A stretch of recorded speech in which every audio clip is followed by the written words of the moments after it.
de los delitos y las penas, columna de José Román.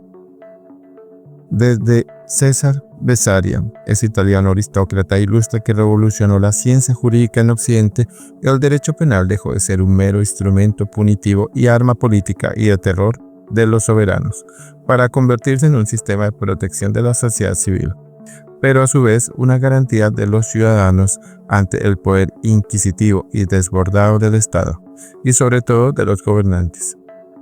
En su más importante obra de Los delitos y las penas, lo que consagró fundamentalmente es que el poder para castigar no es absoluto, sino que debe estar limitado a principios y juicios de racionalidad, por lo que a los individuos les asisten unas garantías mínimas que deben observarse en cualquier juicio que se desarrolle en su contra.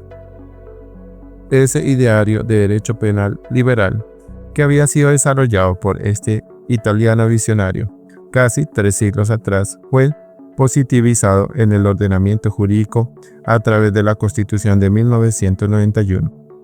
Así se lee en el artículo 28.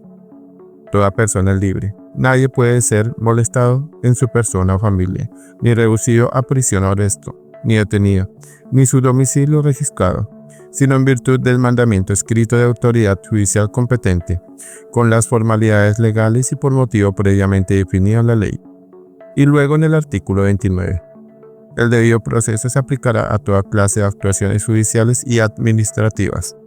Nadie podrá ser juzgado sino conforme a leyes preexistentes al acto que se le imputa, ante juez o tribunal competente y con observancia de la plenitud de las formas propias de cada juicio. Hace unos días se conoció que la reconocida influencer Daneidi Barrera, conocida como EPA Colombia, debía ir a la cárcel debido a que la Corte Suprema de Justicia había confirmado la condena en sede de casación que se le había impuesto por haber perpetrado actos vandálicos en el año 2019 en contra del Transmilenio, en medio de las protestas sociales que sacudían al país frente al gobierno Duque y sus reformas tributarias. Como era de esperarse, la noticia tuvo alto despliegue mediático. Sin embargo, frente a la sanción que le fue impuesta, hay que decir que a la luz de los principios y fines que rigen hoy al derecho penal y al sentido axiológico de la Carta Magna de 1991, esta resulta desproporcionada y desconoce algunos de sus fines como el de resocialización y resarcimiento.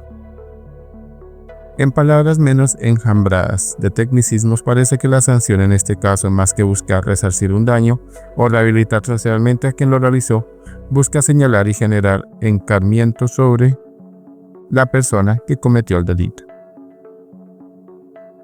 Y con esto no quiero decir que no tenga responsabilidad o que debió declararse como inocente, porque objetivamente la conducta se cometió y debía castigarse, sino que debió haberse realizado para la imposición de la sanción y de la medida una valoración diferente.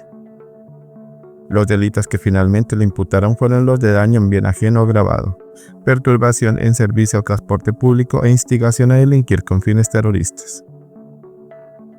Y el hecho por el que la procesaron fue haber realizado daños en la instalación física de una estación de Transmilenio, mientras se grababa, siendo esto último probablemente lo más grave y más considerando su carácter de celebridad en redes.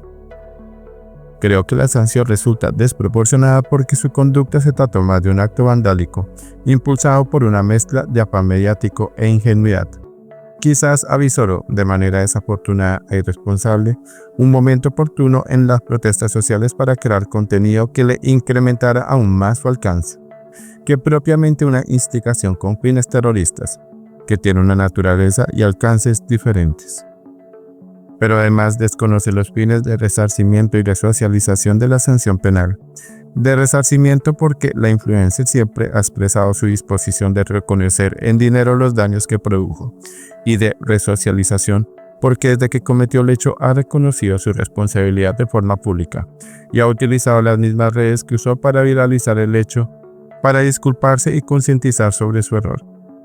Y muy importante, es una mujer que ha demostrado su funcionalidad social, creando empresas y generando cientos de empleos por todo el país.